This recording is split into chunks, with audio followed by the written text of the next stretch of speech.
رہے ہیں آج کل سینیٹر ہیں پروفیسر سائد صاحب. میں ان کے پاس گیا، میں نے کہا سر اس موضوع پر کچھ کام ہوا ہے؟ انہوں نے کہا بہت کام ہوا ہے اور اللہ ان کا بھلا کرے، انہوں نے مجھے 7-8 کتابیں اس پر گفٹ کر دی. انہوں نے مجھے کتابیں گفٹ کی، ان میں سے ایک کتاب شیخ محمود احمد کی سود کی متبادل اساس تھی. اسی طرح ایک کتاب جو انگلش میں ہے ٹورڈز انٹرسٹ فری بینکنگ، یہ بھی شیخ محمود احمد کی تھی. یہ 2 کتابیں انہوں نے مجھے گفٹ کی. اس کے علاوہ محمود احمد غازی صاحب کی کتابیں، کئی ایک اور کتابیں. ان کتابوں کو میں پڑھتا رہا. کوئی دعوت تو نہیں ہے، لیکن بس اتنا ہے کہ اول بالکل بچپن سے میتھس کا اسٹوڈنٹ رہا ہوں، سائنس کا اسٹوڈنٹ رہا ہوں. دلیل دیتا ہوں، دلیل پہچانتا ہوں. یونیورسٹی کا اسٹوڈنٹ ہوں، عالم نہیں ہوں. لہذا ساری بات میں نے محسوس کیا کہ اس آدمی شیخ محمود احمد کے کام میں دلیل موجود ہے. جو سسٹم اس نے انٹروڈیوس کیا ہے اس کی عجیب خوبی یہ ہے کہ وہ موجودہ سسٹم سے بھی، سر نے فرمایا موجودہ سسٹم بہت آسان ہے، یہ آسان تر ہے.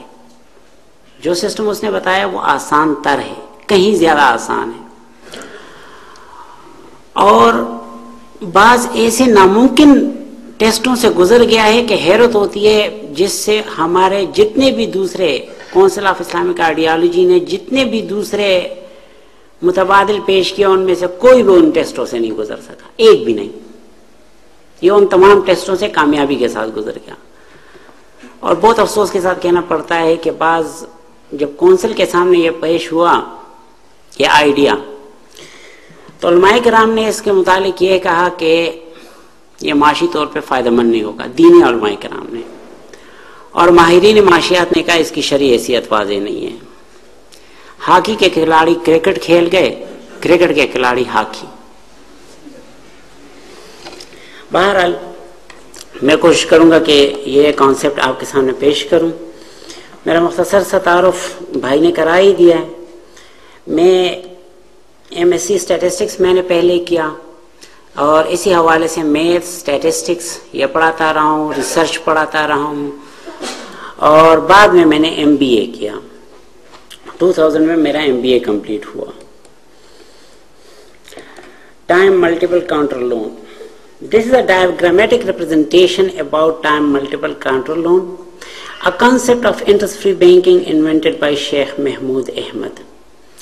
We have tried to make it simple for you. Diagrams are used to visually present the concept. ہم کوشش کریں گے کہ اس کو ڈائیگرامز کی مدد سے سمجھیں. اتنا میں عرض کرتا جو مقرر نہیں ہوں، لیکچرر ہوں اور لیکچر ہی کے انداز میں بات کروں گا. شاید القاب و آداب آتے نہیں ہیں، معافی چاہوں گا اس کی. اگر مزید ڈیٹیل کسی دوست کو چاہیے تو شیخ محمود احمد کی بکس، 1-2 بکس کا تو میں نے ذکر کیا. ایک تیسری بک ہے جو بہت زیادہ تفصیل کے ساتھ ہے، مین اینڈ منی، وہ بھی آ گئی ہے. اس بک کو آدمی پڑھ کے مزید ڈیٹیل معلوم کر سکتا ہے. کچھ فیکٹر ایسے ہیں کہ جو ہماری اسٹڈی کو متاثر کرتے ہیں. یہ سلائیڈ اور آنے والی چند ایک سلائیڈ میں صرف ان فیکٹرز کو ہی ڈسکس کروں گا.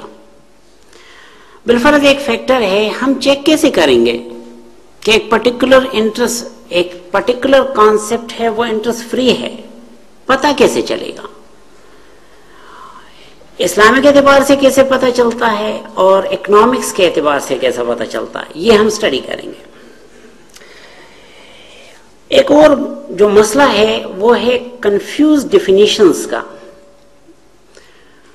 انٹرسٹ کی ڈیفینیشن اکنامکس میں جو بتائی جاتی ہے، ابھی آپ کے سامنے میں مائکروسافٹ انکارٹا انسائکلوپیڈیا کی ڈیفینیشن بتاؤں گا.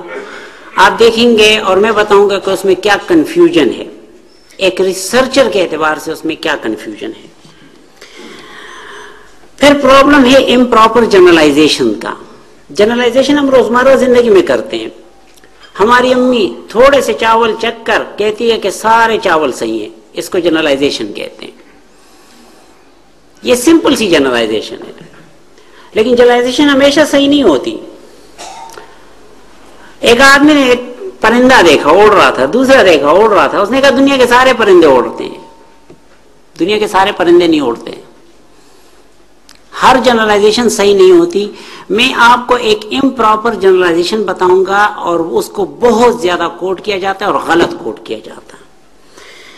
اسی طرح کچھ مسئلہ ہے کنفیوز تھنکنگ کا.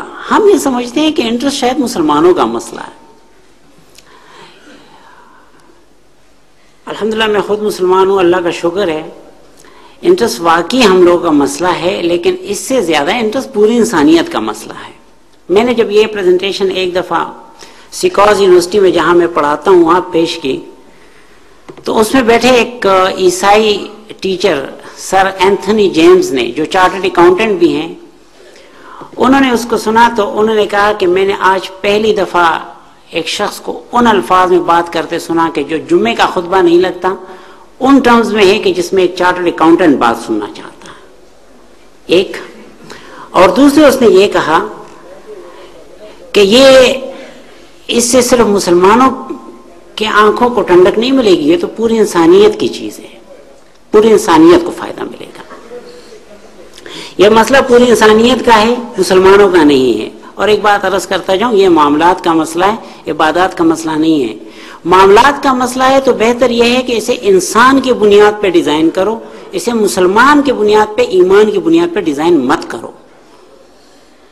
اسی طرح ایک مسئلہ ہے the problem of scarcity of money. منی بہت کم ہے. اکنامک کا اصول یہ ہے کہ جو چیز کم ہوتی ہے اس کی قیمت لگتی ہے. منی کم ہے لہذا اس کی قیمت ہے انٹرسٹ, آپ کو پے کرنا پڑے گا. ہم یہ پڑھیں گے کہ یہ جو منی کی اسکارسٹی ہے یہ آرٹیفیشل ہے, یہ نیچرل نہیں ہے, اس کو ختم کیا جا سکتا ہے. اور وہ بات کہ نہ رہے گا بانس نہ بجے گی بانسری, انٹرسٹ کی وہ جو ضرورت ہے وہی ختم کی جا سکتی ہے. اور ہم یہ بھی پڑھیں گے کہ مور منی کی کیا امپورٹنس ہے, اس بات کو پڑھیں گے. آنے والے کئی ایک سلائیڈ اسی پر ہیں. سب سے پہلے اس چیک کی بات ہو جائے. چیک کیسے کریں گے کہ ایک پرٹیکولر بینکنگ کانسیپٹ ہے وہ فری آف انٹرسٹ ہے. دو چیکس ہیں ہمارے پاس, ایک اسلامک ہے ایک اکنامک چیک ہے. اسلامک چیک تو یہ ہے, مجھے جس عالم کے بھی ملنے کی بات ہوتی ہے جب بھی میں کنسیپٹ پیش کرتا ہوں فوری طور پہ اس حدیث کا جس کا مفہوم میں عرض کر رہا ہوں, وہ کہتے ہیں ہر وہ قرض جو نفع کو کھینچنے والا ہو سودی قرض ہے. مجھے یاد ہے ایک عالم سے میں نے بات کی تو انہوں نے کہا عبید تم سود سے بچنے کی بات کرتے ہو, سود سے میں نہیں بچا. میں کہا مولانا صاحب کیسے کہتے ہیں, کیا کہہ رہے ہیں؟ کہنے لگا یہ جو مسجد میں کام ہو رہا تھا, کہتے ہیں اس مزدور کو ایڈوانس میں پیسے چاہیے تھے, مزدور کو ایڈوانس میں پیسے چاہیے تھے, میں نے اس کو 500 روپے ایڈوانس میں دیے ہیں. اب جب میں بات کرتا ہوں یہ جی کہتا ہے, یہ پہلے نہیں کہتا تھا, یہ جی سود ہے. میں سر پکڑ کے بیٹھ گیا کہ اس سود کو کون دور کرے گا.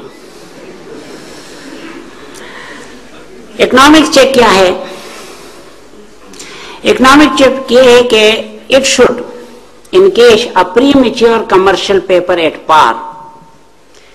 میرا خیال ہے بینکر جو اکنامک سے تعلق رکھنے والے ہیں ان کا دھیان جا رہا ہوگا ادھر. پریمیچور کمرشل پیپر ہے, اس کے باوجود اس کو ایٹ پار ڈسکاؤنٹ کرنا ہے, and at the same time should leave some space for bank to earn profit. یہ بات ذرا سمجھانے کی ہے, میں تھوڑی سی اس کی ایک ایگزامپل دیتا ہوں. ایک آدمی پشاور سے آیا, ہم اس کا نام اے رکھ دیتے ہیں. لاہور آیا بی کے پاس, 1 لاکھ کی چیز خرید لی, پیسے تھے نہیں اس کے پاس.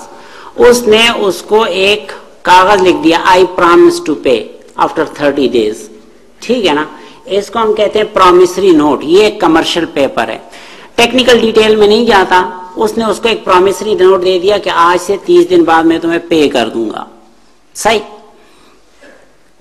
وہ تو مان لے کے چلا گیا پشاور.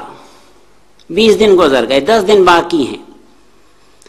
لاہور میں بی کو, جو لاہور والا ہمارا دوست ہے, اس کو پیسے کی ضرورت پڑ گئی. موجودہ نظام کیا ہے اس کا؟ وہ یہ پرومسری نوٹ لے کے بینک جاتا. بینک کو جب وہ یہ پرومسری نوٹ دکھاتا ہے, بینک دیکھتا ہے وہ 1 لاکھ کا پرومسری نوٹ ہے, بالفرض بینک اس سے 2% اماؤنٹ کاٹ لیتا ہے یا 1% اماؤنٹ کاٹ لیتا ہے, جتنی بھی بنتی ہے. جو باقی اماؤنٹ بچتی ہے وہ اس کو پے کر دی جاتی.